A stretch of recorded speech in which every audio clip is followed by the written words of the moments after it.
Kisah diawali dengan memperlihatkan seseorang yang bernama Tony Lip, sang penjaga keamanan klub malam apabila ada keributan. Dan ini si wanita penitipan barang, yang terlihat sedang menerima barang berupa topi dari orang kaya raya, di mana Tony yang terlihat sedang menyuap si wanita itu agar memberikan topi tersebut. Di saat tempat itu ada sedikit keributan, Tony pun memutuskan untuk membereskannya.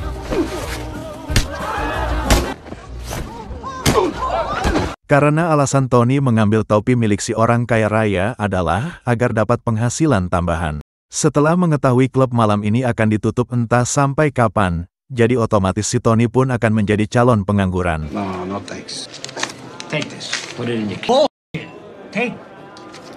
Beberapa hari kemudian, di sini kita melihat Tony yang rupanya sangat kelelahan. Saat sang istrinya menyuruh makan, Tony pun menjawab bahwa dirinya sudah kenyang. Setelah melakukan taruhan mukbang sebanyak 26 hotdog dalam waktu 10 menit dengan temannya, dan Tony pun berhasil memenangkan taruhan tersebut.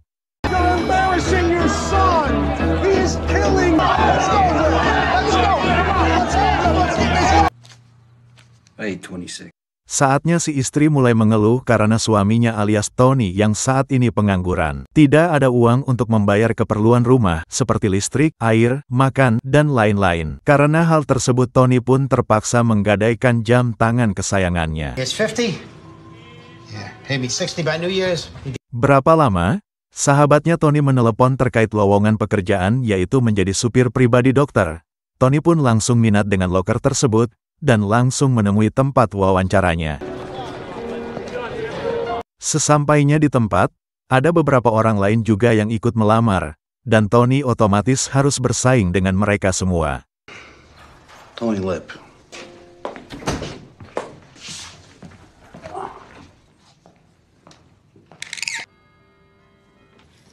Mr. Valenlocker. Sorry to keep you waiting. Dia berasal dari keturunan berkulit hitam yang bernama Dr. Shirley.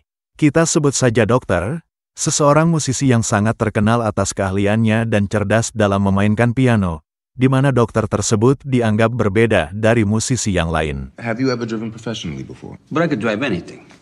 Dokter berkata jika dalam 2 bulan ke depan akan melakukan konser ke berbagai kota, ia membutuhkan supir pribadi dan pengawal yang bisa melindungi dirinya, dengan gaji $100 atau setara 1,4 juta rupiah per minggu, sehingga saat itu juga Tony pun langsung pergi. Good luck, Doc. Di waktu pagi dokter menelepon Tony yang sedang bersama istrinya, di mana dokter tersebut ingin berbicara langsung dengannya. Dokter mengatakan bahwa akan menaikkan gajinya menjadi sebesar 3 juta per minggu, dan meminta izin untuk meminjam suaminya selama 2 bulan ke depan. Yeah. Yes, I'm sure. Di waktu hari keberangkatan, Tony yang sebelumnya sangat rasis pun diberikan sebuah buku yang berjudul The Green Book, semacam buku petunjuk yang memberitahu tentang hotel dan tempat mana saja yang aman untuk orang berkulit hitam, tapi demi sang istri dan uang pun mencoba untuk pasrah menerima pekerjaan ini.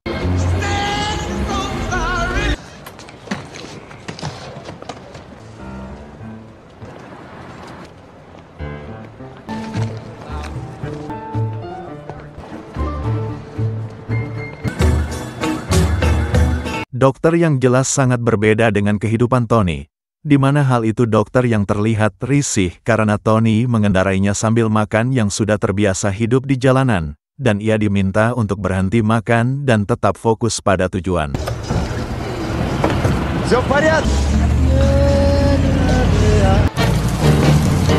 Sesampainya di kota pertama, dokter dan Tony pun menginap di hotel mewah yang dekat dengan lokasi konser. Diperlihatkan dengan anggota yang lain yang sedang berkumpul dan bersenang-senang, berbeda dengan dokter seorang musisi yang besar, yang sedang menikmati minuman sendirian dan tidak ada satupun yang menemani.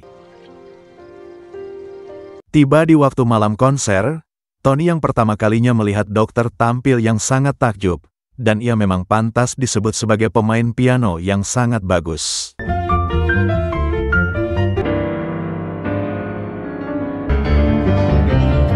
Masih di malam yang sama setelah selesai konser, kini saatnya kembali ke hotel. Terlihat Tony membuat surat untuk sang istri, di mana surat itu berisi kabar bagaimana dan apa saja yang Tony lakukan selama di sana, yang intinya sejauh ini Tony baik-baik saja, bahkan ia sedikit membicarakan dokter sang majikannya, yang menurutnya hebat dalam memainkan piano. He's like a genius, I think. Plays like Liberace, but better. Keesokannya di perjalanan menuju kota kedua, tiba di sebuah warung untuk membeli cemilan dan rokok, Tony tak sengaja menemukan batu giok yang terjatuh dari tempat pajangan. Ia pun mengambilnya saat disaksikan oleh salah satu band anggotanya, yang langsung mengadukan hal tersebut kepada si dokter. Sebelum berangkat dokter pun langsung menginterogasi Tony, terkait apakah benar dirimu mencuri barang yang di tempat itu, tapi si Tony mencoba untuk tetap tidak mengakuinya. Namun saat dokter sendiri melihat batu giok yang dibawanya, Tony langsung disuruh keluar untuk mengembalikan batu giok tersebut. If you like Tony, I'd happily buy you the stone. Don't bother. You took all the fun out of it. Saatnya tiba di kota kedua yang berlokasi di aula kampus, Tony dipertemukan dengan salah satu petugas pembersihan yang terlihat sengaja tidak membersihkan salah satu piano. Di mana saat Tony yang bertugas untuk mengecek piano tersebut, terjadilah sedikit keributan karena pianonya penuh sampah, yang karena si petugas menolak untuk membersihkan dan melontarkan kata-kata yang tidak pantas terhadap dirinya, Tony pun dibuat menjadi kesal. You think you're talking to, greaseball?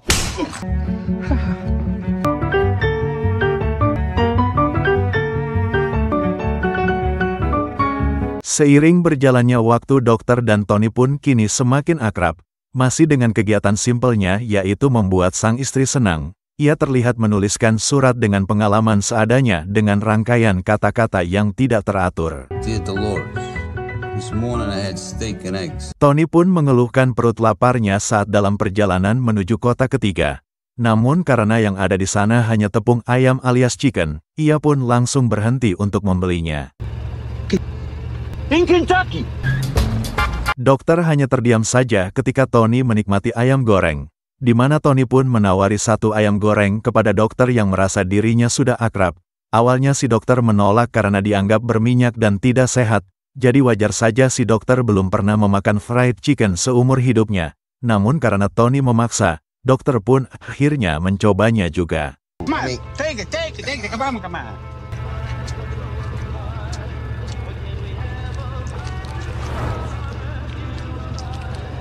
Dan ternyata dokter pun menyukai fried chicken tersebut yang rasanya memang gurih dan enak. Saat dokter bertanya tentang bagaimana membuang tulangnya, Tony pun langsung mempraktekannya. This is what we do. We do this. Tiba di kota selanjutnya, dokter yang sudah terbiasa dengan kehidupan dan peralatan lengkap, kini mereka mendapatkan hotel murah yang sudah pasti kurang nyaman untuk seseorang dokter. Namun karena dokter berkata tidak masalah, Tony pun hanya menurut saja dan ia sendiri akan menginap. Just this one? Thank you. Karena hotel yang ia sewa tak jauh dari hotel lain, dokter pun diganggu dengan beberapa orang yang sedang bermain saat ia duduk sendirian, yang karena Tony sedang pergi. Dokter pun merasa terganggu dan memilih untuk pergi ke bar dan menikmati di tempat lain. Floyd, come on, man.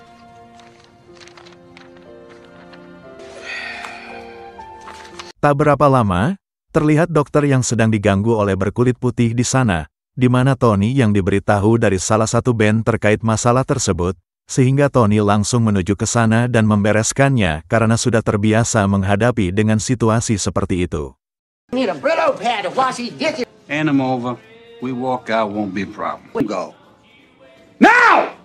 Tony pun secara perlahan memasukkan tangannya ke belakang, seolah sedang mengambil pistol entah apa beneran atau cuma menakuti saja. Dan si preman pun yang ketakutan membuatnya mengeluarkan pisau, sehingga pemilik bar pun mengeluarkan senapan untuk membubarkan keributan tersebut. Keesokan malamnya, di mana Tony yang ikut menonton pun merasa sangat senang dan bangga, karena dokter melakukan konser ini dengan lancar. Thank you for your warm hospitality. Tiba di lokasi konser selanjutnya, menampilkan pertunjukan yang sangat sempurna dan luar biasa, bertempat di sebuah gedung milik seorang pengusaha yang kaya raya. Namun ketika istirahat untuk makan malam, dokter yang ingin pergi ke toilet pun dilarang oleh sang tuan rumah agar jangan memakai toilet mereka. Right out there for that pine. I prefer not to use that. Dan ya, dokter disuruh untuk pipis di toilet yang biasa digunakan pembantu dan tukang kebun. Hal ini dibuktikan jika tuan rumah sangat rasis dalam memperlakukan seseorang yang berbeda dengan kaumnya, yaitu berkulit hitam. Meskipun dokter adalah seorang musisi terkenal yang sangat terhormat, tapi sikap rasisme yang diperlakukan oleh tuan rumah tidak membeda-bedakan siapa orangnya, sekalipun itu adalah orang terkenal seperti Dr. Shirley ini. Why don't I just pull off between you and me? I'd have zero problem going home. Animals go in the woods. Keesokan paginya, Tony terlihat sedang menuliskan surat yang acak-acakan, di mana hal tersebut membuat dokter terus memperhatikannya, sehingga ia akan memperbaiki rangkaian kata-katanya, yang membuat istri terharu dalam membaca rangkaian kata-kata indah tersebut. Put this down. I will love you the rest of my life. Tiba di kota selanjutnya, Tony dan dokter pun jalan-jalan ke pusat kota dan akan membeli baju di toko, di mana hal menyakitkan pun kembali terjadi. Saat si penjaga melarang dokter untuk mencoba pakaian di ruang ganti. Sudah terbiasa dengan perlakuan seperti ini, dokter pun memutuskan untuk pergi dan tanpa mempermasalahkan sikap si penjaga tersebut.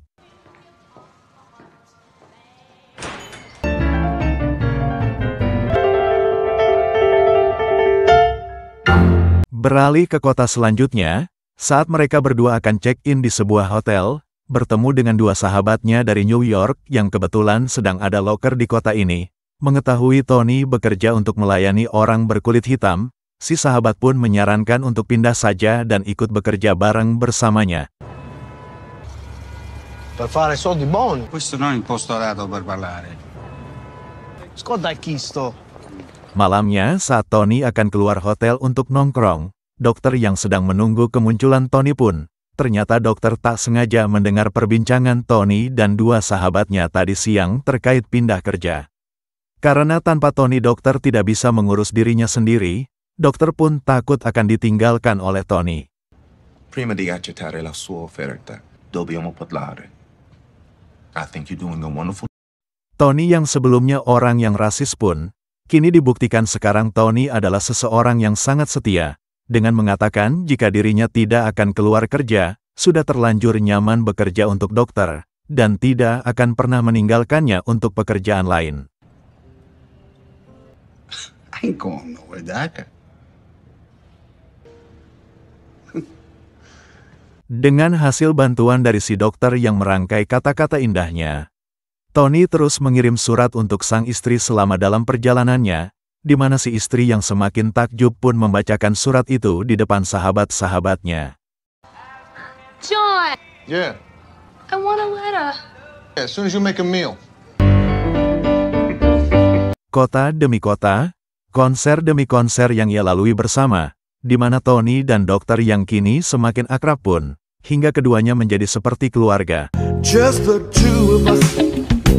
We can make it if we try. Just the two of us. Just the two of us. Just the two of us. Building castles in the sky. Just the two of us. You and Dalam perjalanan menuju kota selanjutnya, dokter dan Tony dihadang oleh dua polisi yang sedang melakukan patroli malam, di mana saat Tony keluar untuk memberitahukan lokasi tujuannya, si polisi pun langsung salah fokus setelah melihat dokter yang sedang duduk di dalam mobil. Di kota ini rupanya ternyata memiliki peraturan keras untuk orang yang berkulit hitam keluar pada jam malam, sehingga terjadilah sedikit perbincangan antara Tony dan si polisi, sampai-sampai si petugas menghina Tony yang menyebutnya sebagai setengah orang negro. You half a nigger yourself. Akibat pemukulan tersebut, Tony dan dokter pun jelas dimasukkan ke sel kantor polisi, di mana dokter lagi-lagi memarahi Tony yang telah memukulnya dan terlalu arogan. Sementara untuk para petugas, mereka terlihat tertawa dan masih saja mengejek yang dianggap berbeda. Chatting up with his pals. Enjoying a nice cup of coffee. Yet I'm the one who pays the price. I'm the one who's gonna miss the Birmingham. Tak bisa terus diam berada di dalam sel. Dokter pun meminta untuk menelepon. Berapa lama setelah ia melakukannya, sesuatu hal yang mengejutkan terjadi. Yes, sir. I can. Chief Pratt, who's this? Dan ya, ternyata telepon tersebut dari seseorang yang sangat penting. yaitu bapak polisi besar dari kantor pusat, yang katanya mendapat telepon dari seseorang yang jabatannya lebih tinggi dari dirinya. Entah siapa orang yang sudah dokter hubungi, mereka berdua pun langsung dibebaskan saat itu juga. What? Cut him loose. That nigga what hit me? Keep your job, then you do what I got to tell you to do. Ternyata orang yang telah dokter hubungi adalah Jaksa Agung Amerika Serikat, di mana saat Tony yang merasa jika dirinya keren dan bangga dengan hal itu, dokter pun justru merasa sangat malu setelah dirinya meminta bantuan dari seorang jaksa agung yang hanya untuk membebaskannya dari sel penjara. Sampai-sampai membahas tentang ras dan warna kulit di antara mereka berdua, yang alhasil terjadilah sedikit perdebatan. So yeah, my world is way more blacker than you. You wouldn't talk so much. Stop the car, Tony! Sehingga dokter pun keluar dari mobil sambil hujan-hujanan, dan langsung meluapkan semua perasaannya selama ini, bahwa ia sudah cukup sabar menghadapi perlakuan diskriminasi daerah orang lain, dengan statusnya sebagai musisi yang kaya tinggal di istana. Dokter sebenarnya sangat kesepian dan terus merasa sendiri, karena tidak diterima oleh orang berkulit putih sekalipun oleh kaumnya sendiri.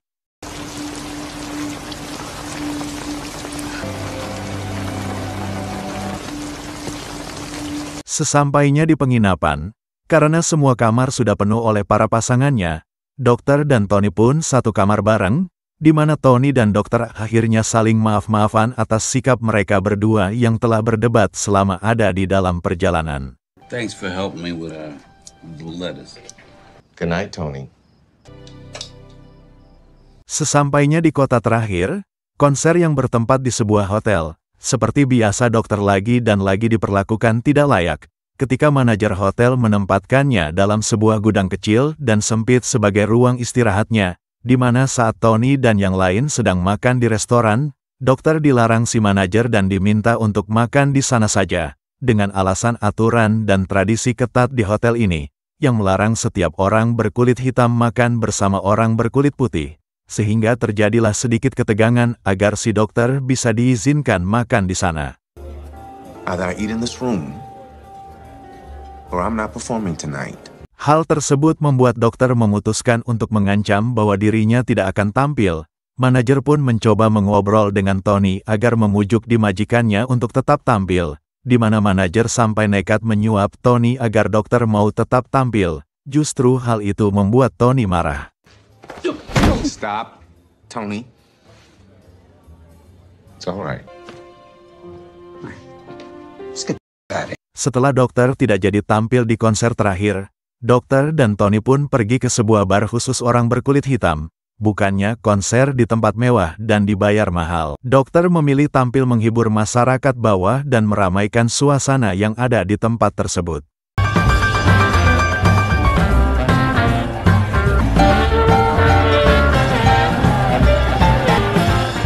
Selesai konser-konseran, Tony menyadari adanya dua pria yang bermaksud untuk membegal mereka, di mana Tony yang langsung menembakkan pistolnya, yang ternyata selama ini Tony memang selalu membawa senjata untuk keamanan.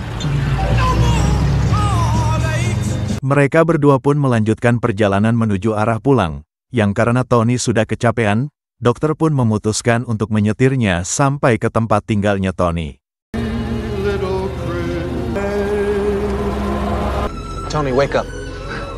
Sesampainya di depan rumah Tony, Tony sempat mengajak dokter untuk mampir dulu ke rumahnya. Namun karena takut tidak diterima apalagi ini malam Natal, yang pastinya ada banyak orang yang berkumpul di rumahnya, dokter pun memilih untuk pulang saja dan menikmati malam Natal sendirian. Merry Christmas, Tony.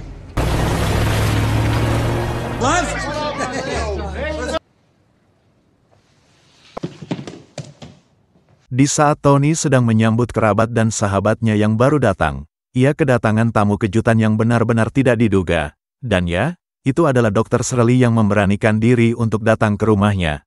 Wajah Tony pun terlihat girang dan terpancar bahagia, karena ia memang sangat menginginkan kehadiran dokter di rumah ini. Everybody, this is Dr. Donald Shirley. Make some room, get this man a plate. Thank you for sharing your husband with me. see the crystal rain. Thank you for helping him with the lettuce. Oh yeah. I see the crystal raindrops fall and the beauty